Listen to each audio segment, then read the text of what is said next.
Yeah, hello again. So today is a maintenance task, and the maintenance is done on a pump system, and also the maintenance should be done in a valve system. So here we have a screw pump that it's goes up to 2,000 liter per hour, and the task is that they found that the flow is less than 2000. It's around 1500, which means there is a problem somewhere.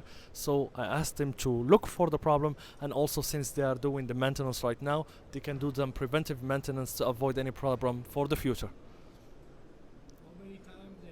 So the task, because they have to do the pump and the valve system at the same time, so we're talking about 4 hours in total. So it's a whole afternoon. So we're not only testing the maintenance skill, but we are only also testing the concentration, the stamina, because you have to stay concentrated to avoid any mistakes. Of course, we're giving them a break after 2 hours, because you cannot work for 4 hours non-stop. So we're giving a break for 15 minutes, and then they come back and continue the task.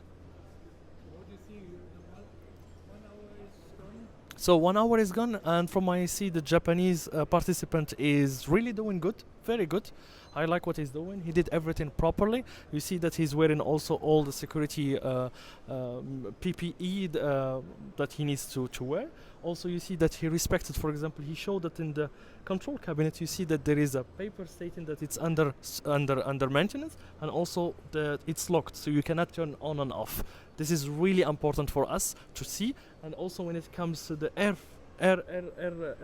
you need for the station, it's also there is a lock, so nobody can turn anything. So this is really important here in the system. Even if they make the mistakes, nothing bad will happen. But if you do it in real life situation, you can lose a finger, or you can make a colleague sick. You're welcome.